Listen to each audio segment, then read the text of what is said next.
Good afternoon, everyone, and welcome to today's program, Reading and Writing Poetry with Naomi Shihab Nye and James Cruz. I'm Rebecca Roberts. I'm the curator of programming at Planet Word. We are a new museum of words and language in downtown Washington, D.C. That's it behind me in my Zoom background. We're in a historic D.C. schoolhouse right at 13th and K.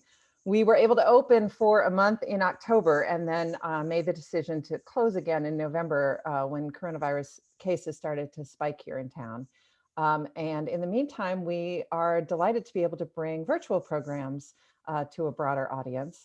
And if you are already on our mailing list and are a supporter of Planet Word, a member of Planet Word, thank you so much for that support. That is one of the ways we are able to bring you programs like this one. And also keep admission free, which we do and want to continue to do. If you want to find out more about Planet Word or become a member, you can do all of that on our website, planetwordmuseum.org. I am so happy on a day like today to be able to be talking about poetry with our two guests. Naomi Shihab Nye is a poet. She's a songwriter. She's a novelist. She's an editor. Her young adult novel, Habibi, is in the Magical Library in Planet Word. And she has been a friend of Planet Word since the beginning. In fact, she wrote a poem specifically for our opening. And we had it produced on a beautiful broadside. If you're curious about it, you can see it on our website. There's a video of our opening ceremony, and that poem is part of it, which we are so delighted to have part of. So Naomi Shihab Nye, coming from San Antonio, Texas, welcome to the panel. We're so happy to have you.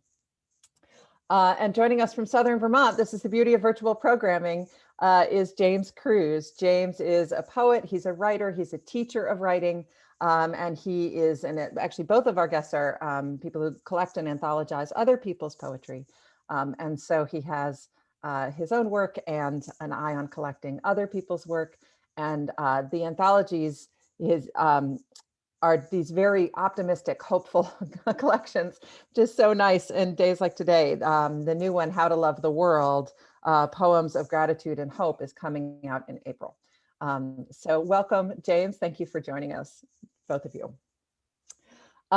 It is kind of a rough day. Yesterday was a rough day for Americans, no matter what your politics are, particularly rough for those of us who live here in Washington, D.C., and watched institutions we care about be treated in a way that was upsetting. And I think both of you have really made a point throughout your careers that poetry can be an antidote. Poetry can be a solace. It can be a way to navigate through turbulent times. So James, I want to start with you because you've really sort of made a niche for yourself with optimistic poetry. How does poetry help? What do you say to a skeptic who says, oh, please, how does a little wordplay help me through something this upsetting? Yeah, and I think that is the question for all of us writers and creatives. How do we take the time to read or write poetry or do the work that we love when it feels like we should be glued to the screen or we should be glued to the news? And I think my answer would be that poetry is not just wordplay. Play is a huge part of it. And I think that play helps us survive, especially during these times. But my whole mission is to help people see that poetry is actually a tool for healing. And part of my theory of why we are where we are is that there's a lack of connection between us and really a lack of recognition of stories of connection or kindness, hope, gratitude, all these things that we need. Because most of what we see is the brokenness, of the evening news. And I think that all of that has to be presented and commented on. And we also need the antidote for that, which is a reminder that stories exist and that there are things that are larger than this moment. It can be hard to feel that way when, the Capitol building of our country was just breached by an angry mob. And I do feel that poetry, spirituality, these things are much larger than the moment we're in and will exist far beyond the politics. And so I think we use what we have, and poetry is the way that I've made sense of my world for my 40 years on the earth. And so I look for examples of uplift and different ways of, I guess, turning my mind away from the brokenness and what's still whole and what's still going well in our world, because there's plenty to love, I think. And yeah, that's my answer. Yeah, there's something sort of comforting, Naomi, about the eternal nature of poetry, right? It Yes. was here a long time before we were, and will be here a long time after we're gone. Yes. Good morning, Rebecca. Thank you for your welcome. And I love seeing the beautiful Planet Word Franklin School building behind you. It's such an honor to be here. And I'm so happy to be with James, because I'm a big fan of his own work as well as the work he collects.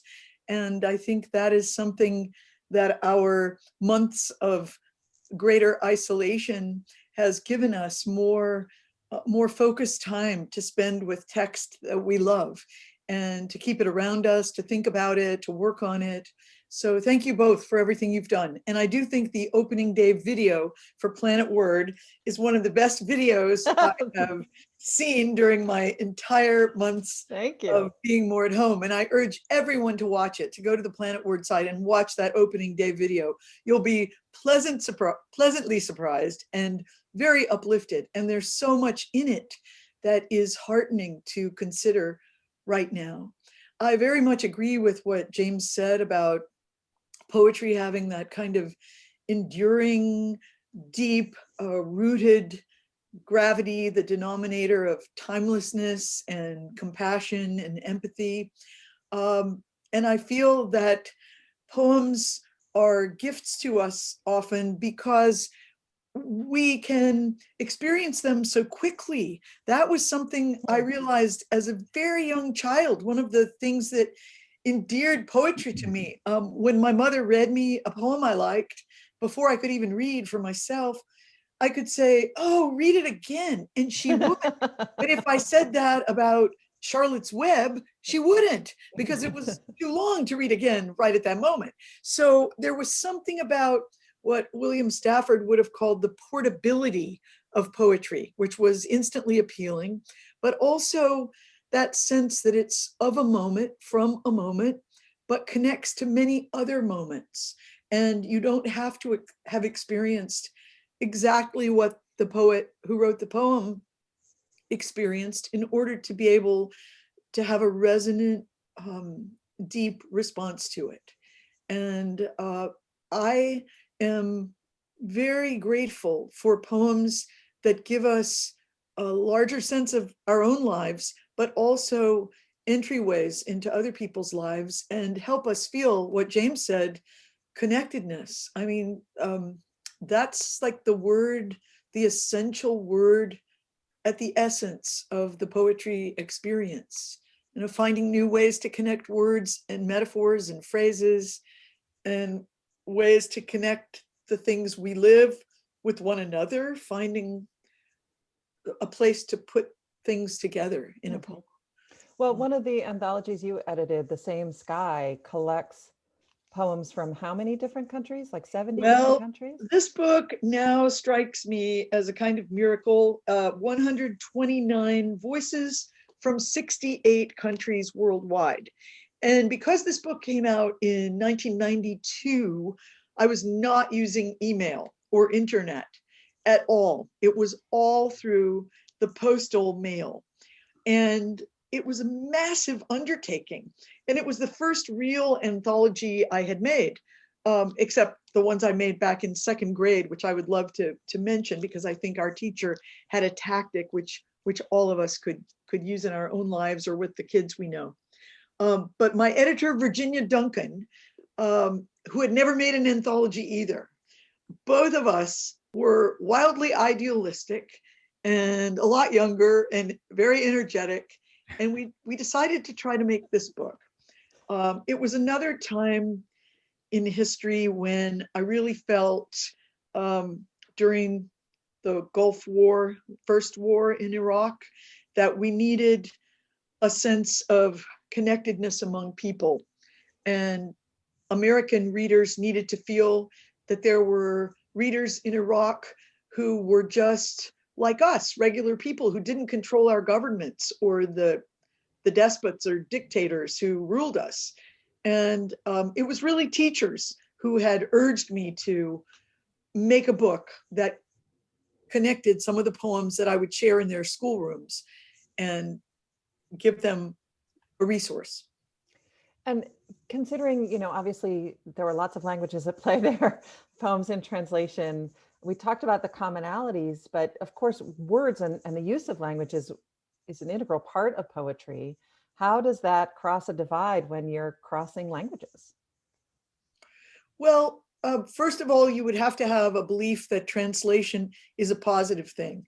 And I know many people have this little negative prejudice against anything translated, saying, well, it can't exactly replicate the original. Well, my feeling is, so what?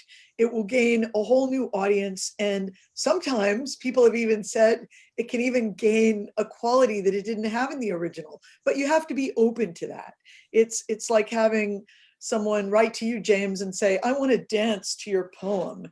And you realize this might change the poem's interpretation or a little bit, but probably you'll be open to, well, that would be interesting. Let's see what happens. It might not be the dance I would have done, but I'm not a dancer. So let's see what you would do.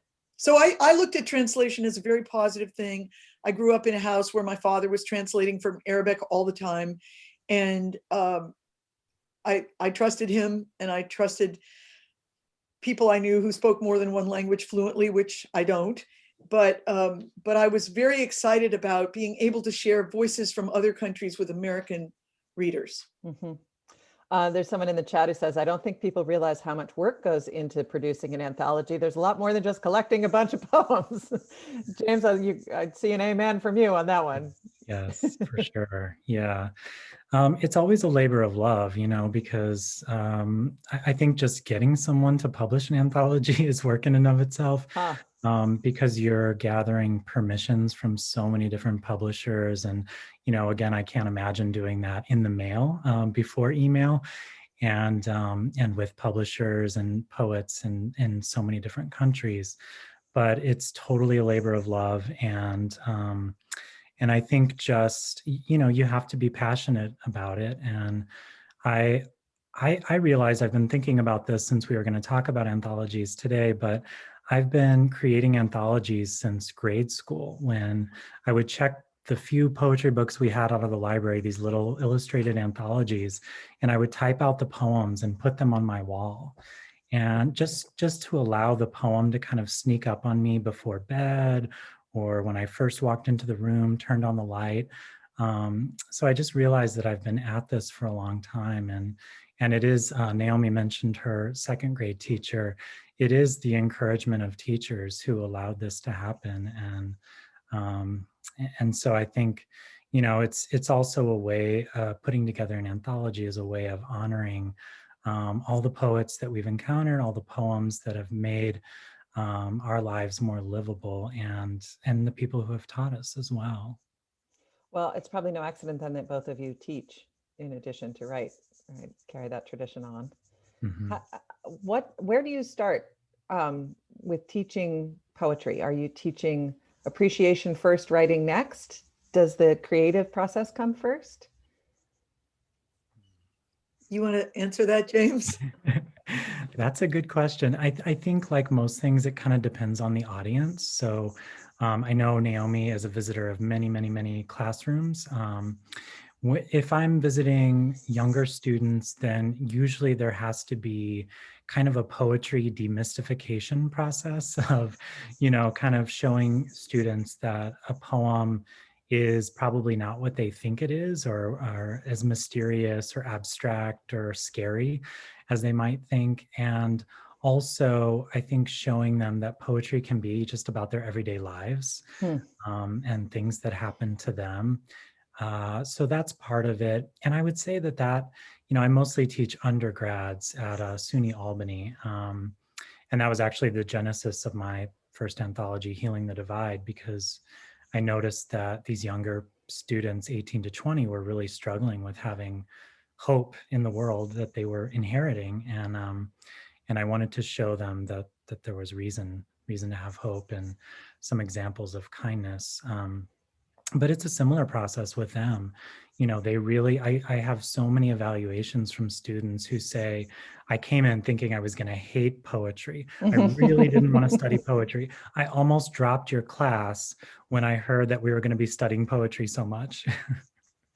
So there's a lot of demystification. And I think just sharing the work of people I love and being vulnerable and sharing my work too, or writing with them at the same time that they're writing, so that they see, like, this just happens. It's, you know, I don't sit up in my tower and, you know, tinker with these words for 10 years always. It's sometimes just this immediate of a moment process, just like Naomi was saying. When you demystify it and say that poems can be about things they experience, about their everyday lives, do you have a poem you use to illustrate that? That's a good question. You know, Danusha Lamaris's poem, Small Kindnesses, is one of my absolute favorite poems. It's basically just a list of the different small kindnesses that she's wanting to hold on to. And that really kind of opens up students' minds, not only to, like, oh, poetry can just be about these little everyday experiences. It can also be about a concept as large as kindness. Mm-hmm. What about you, Naomi? How do you start with teaching poetry? Well, I also love Danusha's poem, Small Kindnesses, and so many people have written to me about that poem, how much they love it too. So it's one of those poems which really has captivated wide attention. But I would often start with poems around a particular theme, some connected theme. I would try to appeal to students by saying, you know, I'm not really here to talk about poetry, this big topic. I'm here to talk about the essence of your own life, you know, what you're living and what you're thinking about. And so I would pick these topics like the neighborhood we walk through every day, or family. And I would talk right away about why I thought writing about family was important to us, because families are full of connections and also disconnections and mysteries and legacies and beauty and details and moments, and how writing would help us see more of what we are living through. As the years went by, I would just write on the board, "You are living in a poem." And kids would often talk to me about that or write to me about that later. Well, you know, when you came to my classroom, I thought you were crazy, but 2 months later, I think that was really true. I think I am living in a poem, and I just never thought of it that way. So I would often go through the theme, and also, I mean, I would approach them through a theme. This is something I've been writing about for a while. One of the anthologies I made, for example, is called What Have You Lost? And that book was born on the day a 5th grade classroom teacher, whom I knew very well, confessed to me at lunch before I saw her new 5th grade that they were causing her to lose her mind. And I said, "What do you mean? 5th grade is such a terrific grade." And she said, "Yeah, but not this group, because they will not focus. They're very distracted." Anyway, so quickly I revised what I was going to do with those kids. And I thought, let's only talk about stuff we've lost. Because if she's lost her mind, what have they lost to cause them to act this way? And so, you know, I see many beloved poets on this listing of the chat, and I know they've all done things like this too. So right away, you know, focusing on what they had lost, what they'd found. We had one of the most amazing sessions I've ever had in all these many years. And the teacher afterwards said, "Well, that proved me wrong. They were incredible." And I also got the idea for making a whole anthology about poems around losing and finding, because then I could have used it in that class. So I would often approach it through a topic. But I think what James said about demystifying is very important, letting people see that poems come from human beings just like themselves. We're not special. We don't have more interesting lives. But also, I would often like the idea of poems which contained a little mystery and which students Huh. could talk about in different ways. Because I think too often poetry was taught as a kind of fill in the blank, what does this really mean? And I hate that question, what does this really mean? It could mean a lot of things. I'm much more interested in a question like, where does this take you? Or what does this remind you of in your own experience? And if 6 people say 6 different things, they're all right. And I felt that was more important for the promotion of poetry than the coded response of, this is what that poem was really trying to say. I love the quote by the great, great Charles Simic, who said, the worst thing you can do to a poem is try to paraphrase it in duller language. And that's often what tests or questions in textbooks after a poem try to suggest we should be doing. And that is not what we should be doing. No one exits a ballet and stands on the sidewalk, I mean, when we could go places, and stands on a sidewalk outside and says, what were they really saying? No, you're basking in the beauty of it. And so that was something I always felt was important with kids. When you talk about poems with a little bit of mystery, do you have an example? I'm sorry, I keep putting you guys on the spot with this, but. Well, let me read one from James's How to Love the World, the new book coming out, Poems of Gratitude and Hope, with a foreword by Ross Gay. This is such a gorgeous cover. It really is. It's so beautiful. And I also like that, I think it's going to have a big font. Is that right, James? Yes. The font is kind of oversized, which after all these months of reading, we really deserve oversized font. But I was just reading in this morning, and like the Jane Hirschfield poem, which I actually read the day after she had written it or had it published, Today When I Could Do Nothing. So her poem starts, today when I could do nothing, I saved an ant. And it ends with, this first day when I could do nothing, contribute nothing beyond staying distant from my own kind, I did this. Now, between the beginning and ending of the poem, she talks about, what we can do when we're stuck in our places, when we're sheltering at home. But she also talks about the very specific ant that crawled, and that instead of smashing it, she protected it and took it outside again. And, I think this is an interesting poem because it could be used with mystery. When have you had a time where, like, you were by yourself, you made a choice, no one else would see what you did, and then describe what you did. So to me, that would invite kind of thinking about those mysterious moments we're alone. I mean, it doesn't have to be a big mystery. It could just be the little mystery of every day. Or sorry. No, go ahead. Well, the Tony Hoagland poem, where he talked about finding a list, and then the word sunlight is penciled in the list. And that's such a beautiful poem because you think of, your to-do list for any day, what you're planning to do today, what your tasks are, but then what you'd like to work in if you could manage it. And I always think of the Henry David Thoreau admonition, to watch the sun rise or go down every day would keep, I think he said a man, but I say a person, sane forever. And that idea of, amongst all of our activities, what is an activity that no one might see? A little quiet, personal, mysterious, that could help keep you sane today. So just kind of inviting our personal mysteries onto the page. We have some chatter in the chat of people who want to hear Danusha's poem, Small Kindnesses. In fact, someone even put up the link to the New York Times. Just to go full circle here, Naomi selected the poem for the New York Times. Someone put up that link, and Danusha herself is in the chat. So does one of you want to read it?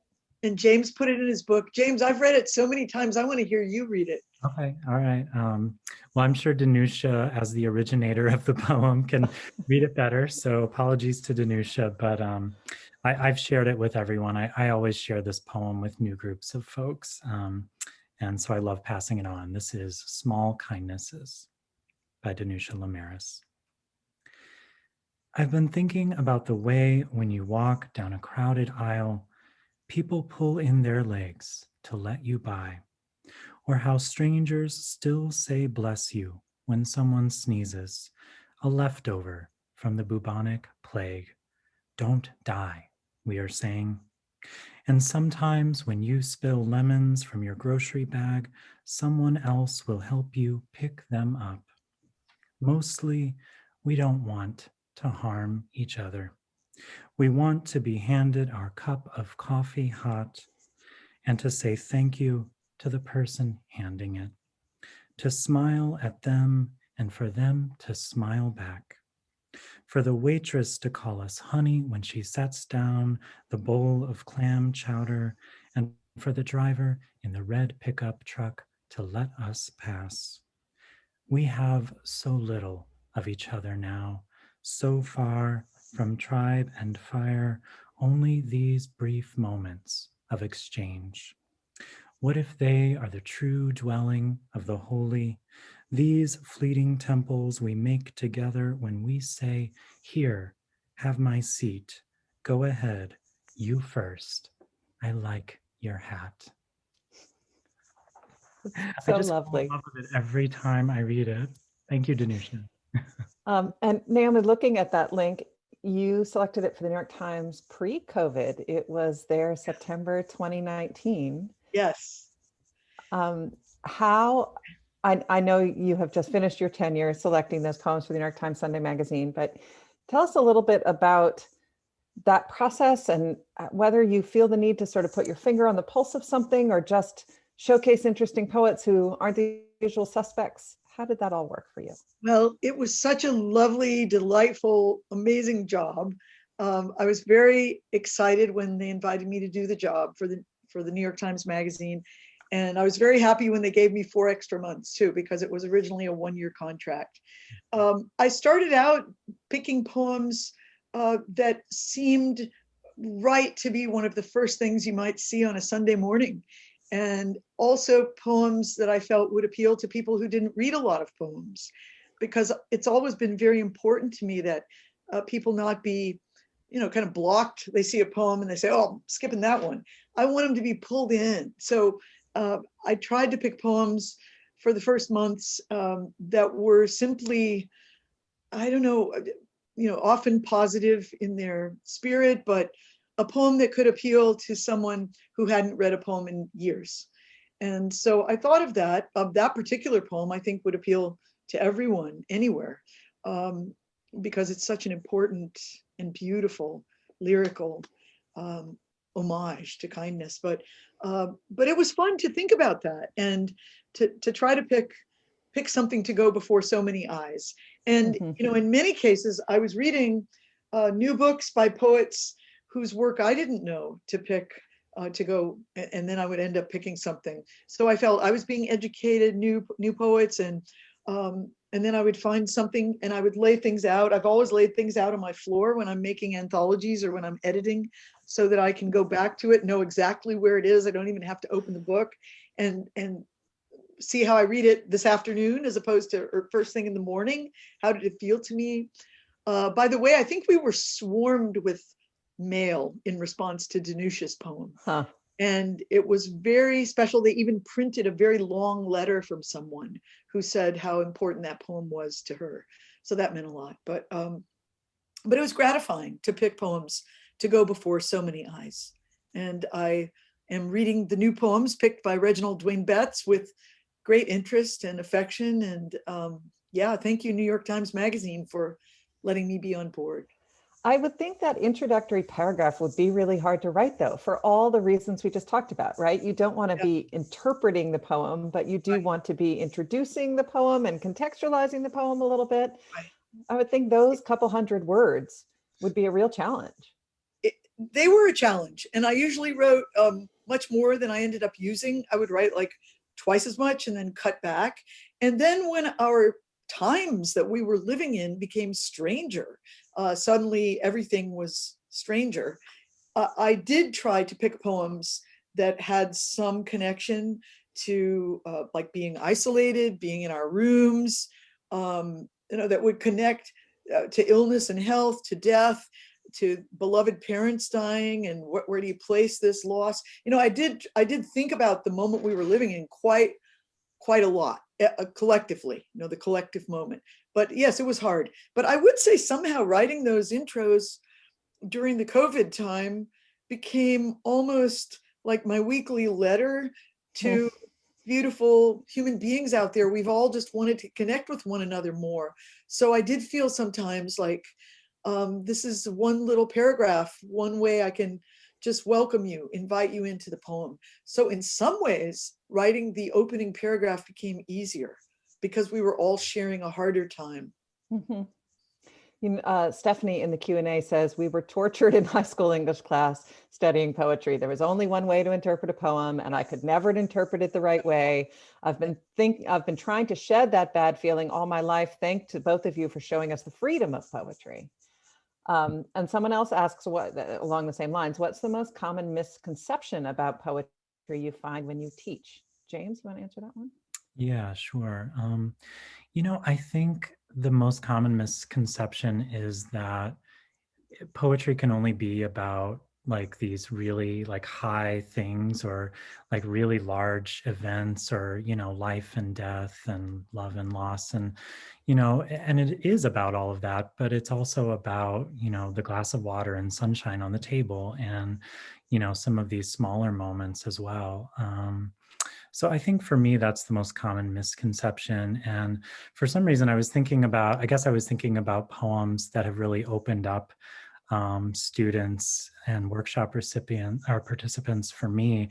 And actually Naomi's poem, How to Paint a Donkey, has been a really good one because so many people have a story about being discouraged from doing something that they really loved because someone said, oh, you're doing it the wrong way, or someone criticized them. And so I share that poem often with younger writers, especially. Naomi, do you have it? Can you Thank you. Do I have the poem? Yeah. I can just say it. I know that one. Okay. Thank you, James. It's a very old poem, but it does appear in my newest book, Everything Comes Next, Collected and New Poems. Yeah, there it is. It's in there. And then I'll tell you a quick project someone did with that poem. How to Paint a Donkey. She said the head was too large, the hooves too small. I could clean my paintbrush, but I couldn't get rid of that voice. While they watched, I crumpled him, let his blue body stain my hands. I cried when he hit the can. She smiled. I could try again. Maybe this is what I unfold in the dark, deciding for the rest of my life, that donkey was just the right size. Well, thank you for liking that poem, James. A writer in Scotland named Louise asked me if she could send that poem to 50 artists she knew throughout the UK and in Europe and ask them each to paint a donkey, how they saw a donkey. And so she got these incredible, it was around 50 donkeys. And she had a website for a while where she posted all of the donkeys that different artists visualized. And that meant a lot to me that she, took a step with a poem. But I would say the mistaken notion I often try to get past with students is that there's just one right coded way to interpret a poem. And I learned a lot about thinking about that from the great Minnesota writer, Robert Bly, a poet I loved very, very much when I was young, and William Stafford, my personal mentor, and W.S. Merwin as well. They were all marvelous poets who wrote in ways that were often open to variant possibilities of response or interpretation. And none of them would ever have said, you're wrong. They might have said, I hadn't thought of that. Or that's interesting. That's a new way to look at it. But they wouldn't have said, you're wrong. So I would always try to encourage kids to bring their own experience to the poem. What have you lived through that is in some way invited into presence by this poem? And I just love how quickly a poem can transport us, can change us, give us another way of thinking or another place to be. I think that's one thing I love the most about a poem. You can read a poem and in 2 minutes you're in another place. You're in a better frame of mind. Your mood has improved. Yeah, a lot of us needed to read poems last night. Yeah. Well, also it's, it's so frustrating to hear, and we're seeing it in the chat a little bit here, that, people came away from whatever poetry education they had thinking that it was this elitist formal form, and that poetry was, education with a capital E. And, when you allow people to create on their own terms, there's a group here that we work with at the museum called DC Scores that is teaching kids to perform their own poetry, and they're amazing. They're not constrained by this notion that everybody has to be Shelley or something. It's just it frustrates me all over again when it's one of the missions of the museum, right, to inspire and renew a love of words and language. And sometimes you have to renew a love of words and language because it was beaten out of you by a teacher who made it seem like it was all so hard and formal. Yeah. Right. Someone in the Q&A says the poem about saving a lizard is a great one for high school students. I have them draw a response. I can't remember the title of the author, but James read it a while back. Do you know what she's talking about, James? I can't remember the title right offhand, but it's an Ellen Bass poem. The title might be Saving the Lizard, actually, and it's in her new book, Indigo. Ellen Bass? Ellen Bass, B-A-S-S, yeah. Okay. And that's a terrific book too. That's a really wonderful book. I'm just typing in the chat and I can't type and talk at the same time. Poem is Saving a Lizard. Awesome. Thank you. And also, I'd like to say that I think it's very helpful to have just attention sometimes around single words, individual words and phrases. Like every beginning of every new year,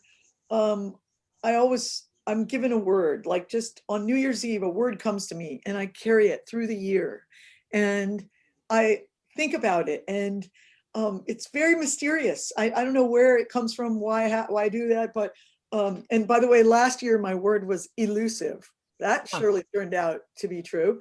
But I was thinking this morning how I've never in my life thought about the word sedition as much as I did yesterday. And although it's a word, we all learn in grade school talking about Civil War and things, but I thought I would have no impulse to go write a poem called Sedition, but I would be interested in how parallel experiences, how many kinds of sedition are there? Metaphors that spring out of even carrying that word in your mind for 1 day or 5 days or however long we're going to have to carry it.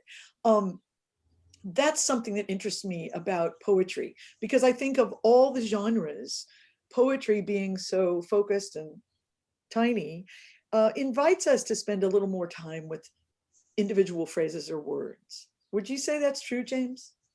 Yeah, absolutely. And I think, over the last year, especially, but perhaps over the last 4 years too, we've been handed a lot of words that we haven't encountered as much before, and new words, new turns of phrase. Shelter in place is one that comes to mind.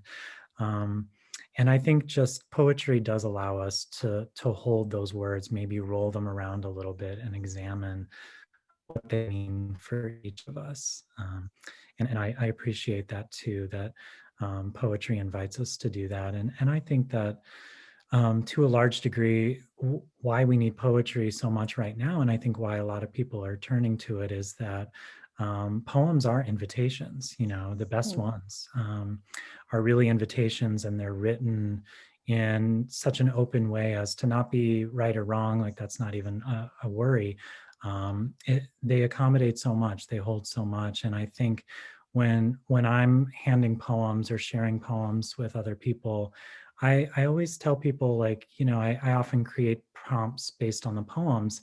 And then I also say, just write whatever comes to you from the poem. So, it sounds like it's resonating with what Naomi was saying as well. But I just think that it's sort of like looking at a painting or something, something can be brought up from that experience. And I think we get too caught up in like, well, what do these sentences exactly mean? And less so in just letting it spark something new. So that word invitation is something that I've been kind of carrying in regard to poetry for quite a while. I think Yeah. one of the other thing, namely talking about a word like sedition, to explore it in poetry as opposed to an article about its origins or a dictionary definition, it not only, adds an imaginary and a descriptive and creative aspect, but you can think about the sound of the word itself. Yes. It feels a little archaic, like something people in the 18th century were concerned with, but it also sounds like tradition. And, there's just a lot about the word as an art form, as a thing of beauty or danger, Yes. beyond just defining it, right? That's Yes. what poetry does. Yes. And that's especially interesting to think about with planet word, how each word is its own planet. And I think about a wonderful writer friend in Oregon named Judith Barrington. And she used to ask her classes when they would start, like a summer workshop session, write down your resistances to doing your own writing. And then after people would make lists, she would pause for a minute and then say, okay, now write down your real one. And they would write something like, I just know I'm not any good, or someone insulted my poem once and I'm afraid they'll insult me again. And I remember I sat in on her class and got to hear her do that on a first session. And I remember thinking about the word resistance forever after in a new way, because resistance was something you could work with. It's just as if the word grew for me, hearing people use that word and share it, and just thinking about the friction of it. Or a great Texas writer, William Goyen, who used to say that all his writing started with trouble. And so the word trouble, took on, this is way years before there was a whole album by Ray LaMontagne called Trouble. But I really remember thinking, oh, the word trouble could be a positive, creative word. Or an art history professor who said literally on the last day of class to his students as we were packing our books to leave, he said, just remember, the things which give you friction in your lives are the things from which you might make art. And I thought, friction, suddenly I'm going to have a relationship with thinking about friction as a positive source place. So just to have that relationship with a word and use it to benefit you, and give up the words that don't benefit you. Like for me, the word busy, which I banned from my vocabulary more than 20 years ago, it's been fantastic not to have that word, because it frees you up. You don't apply it even to yourself anymore. And to have a session with writers where you just tell them all to throw words that don't serve them into a pile in the middle, and you don't have to have that word anymore. I remember doing that once at Haystack School for the Arts, Crafts, and people were like, what? Are we making a fire? What are we doing? I said, no, you're freeing yourself from that word. Just give it up. It's been a burden to you, so give it up. And playing with words in that way, and as James says, invitation, yes. Mm-hmm. Keep inviting yourself back to poetry. Someone in the chat says her word is structure for 2021. We have a question. This is for you, James. How do you answer people who say, oh, I don't read poetry, to crack their biases once you get out of the classroom? I've been in writers groups where only the poets commented on the poetry, as the other writers seem not to know what to do with a poem. Yeah, I think that if you don't read poetry, it just means you haven't encountered the good poems yet. And maybe you haven't been given permission to enjoy poetry. I think it's part of that disease that we were talking about earlier, of thinking that you have to talk about a poem in a certain way. And I don't know that language. I don't speak the language of poetry. And so people put up their deflector shields and don't want to deal with it. So I think just exposing people to poems that are really moving, and what Naomi was talking about earlier, just asking people, young people especially, what have you lost? I feel like we sometimes think, like, oh, I want to keep things positive or uplifting, and maybe that's too much for young people. My experience is that young people can go to really vulnerable places. And I think showing them the vulnerable poems, your own, by other people, is a great way to go. And one exercise that I love to do, it's not exactly a poem, but the wonderful sort of short story by Jamaica Kincaid, Girl, which is in the voice of her mother telling her what she should do, I think is a great example of letting your critical voice in your mind just kind of play on the page and getting that out, sort of like those useless words that Naomi mentioned. Someone in the chat says she's getting rid of the word permission. That's so great. It can be a good word, though. Yeah. Yeah. A question in the Q&A, you said invite yourself back to poetry. What's the best way to do that if you haven't written any in a few years? I would say just read it daily and find a poem you love that's serving you for the moment and write in response to it as if you're writing a letter back to the poem or to the poet or to one phrase even in the poem. Let it be an intimate exchange between you and the poem, or find a poem that meant a lot to you a long time ago and go back to it now and write something from your current moment back to that poem, like what you've thought or learned since then. Let it be just a spark for you. I love the word exposure that James used. Sometimes just putting yourself in the presence of poems, reading a poem out loud to yourself. Listen to James on Facebook read poems out loud to all of us regularly. It's so calming.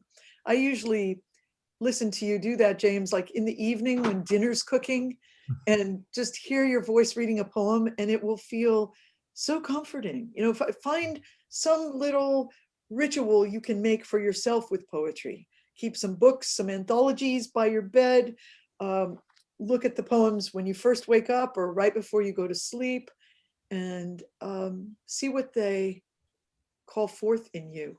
If James doesn't mind, and James, you answer that question too first, I would love to say just a little tiny bit about the tactic of my second grade teacher. But you go ahead, James. How would you respond to how we can invite ourselves back to poetry?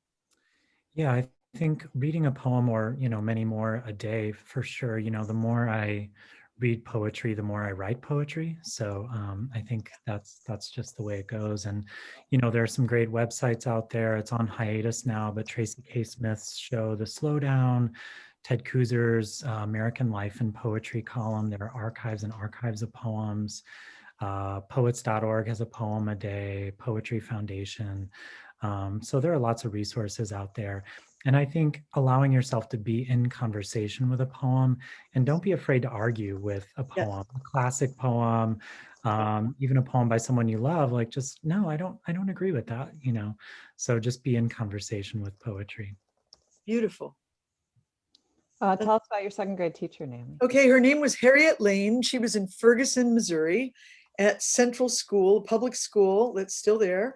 And she had blackboards around 3 walls of the classroom, and they were marked off with our names in a little square. We each had a little square. And every Monday, these 7-year-old second graders were asked to write a poem or a few lines from a poem that you liked in your square on the board. And she had step stools of varying heights so we could reach the board. And she said, you could find a poem in a book, or you could write your own poem. Well, of course, anyone who had forgotten to bring their poem when Monday morning rolled around found themselves writing spontaneously at that moment on the board. But we would live with those poems for the whole week. And she would have us come up at some time during the week and read what we had selected and written and say something about it and sit down. And then on Friday, we were each asked to pick out the poem or the stanza from a poem that we liked best, that we had now lived with for the whole week, and hand copy it on a piece of paper.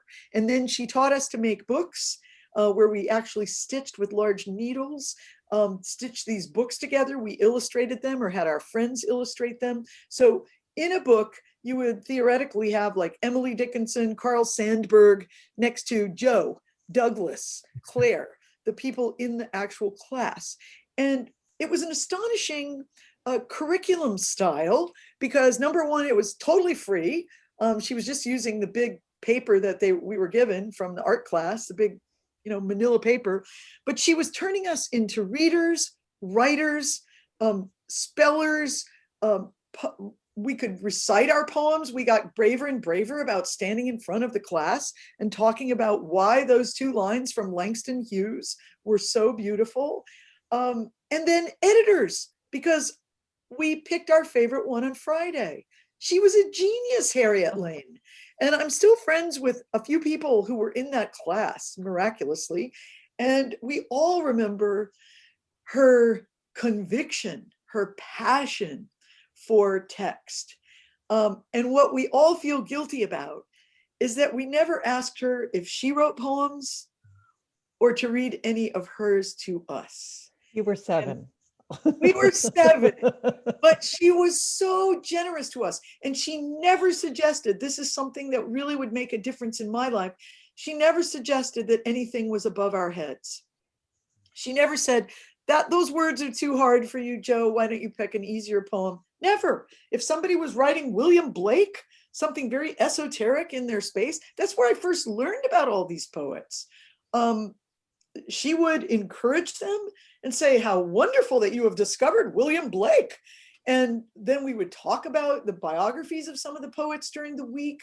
Our vocabulary words all came from those poems. I mean, everything was connected. If 3 people were putting up poems about butterflies, suddenly we were studying butterflies in our science unit.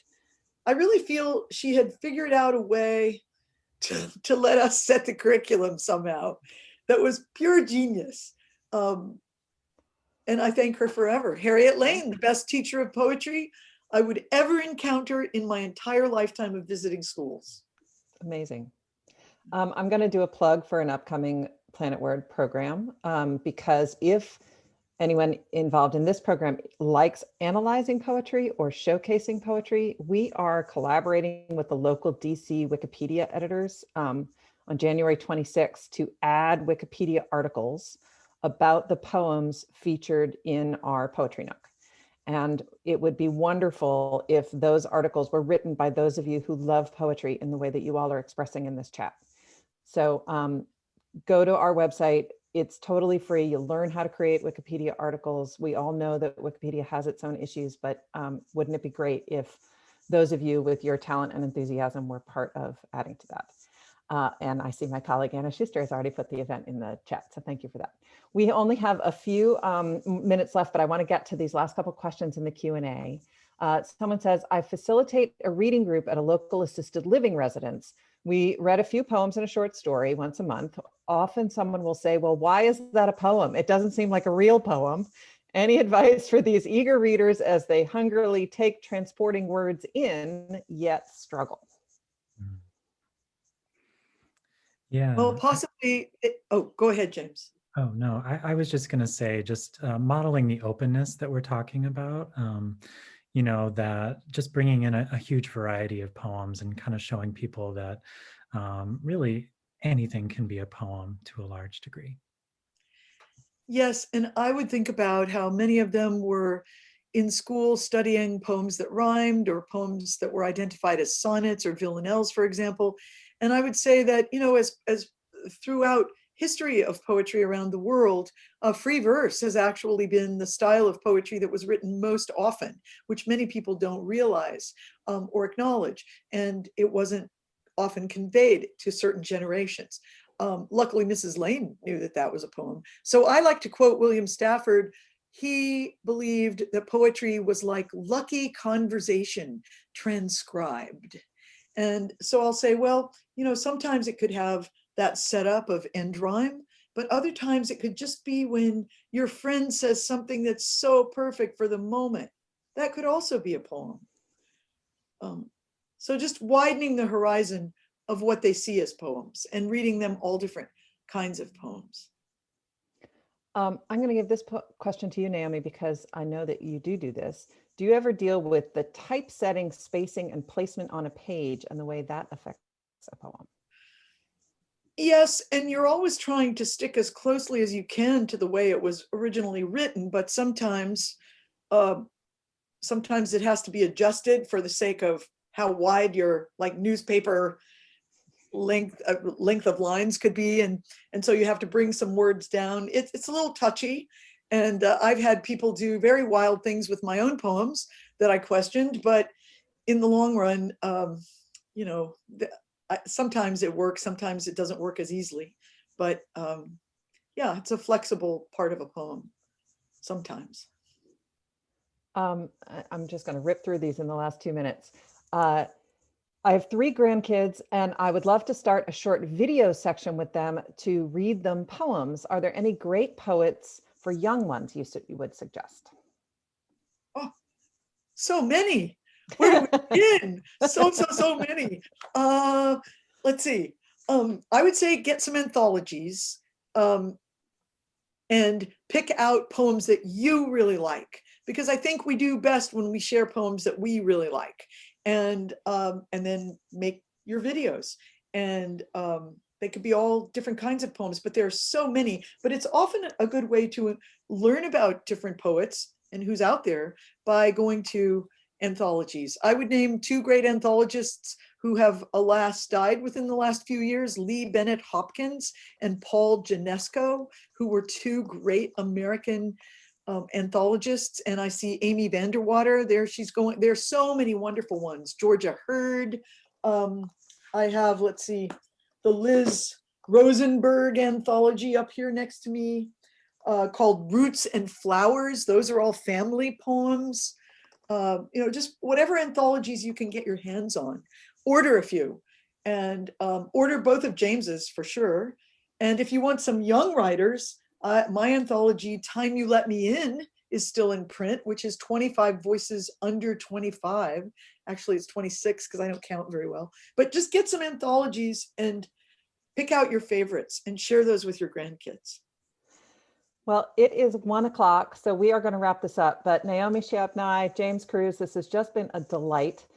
Thank you both so much for joining us and letting us explore the wonder and freedom and creativity of poetry on a day when we could be paying attention to terrible news instead. So thank you, James and Naomi, and thank you all so much for being here.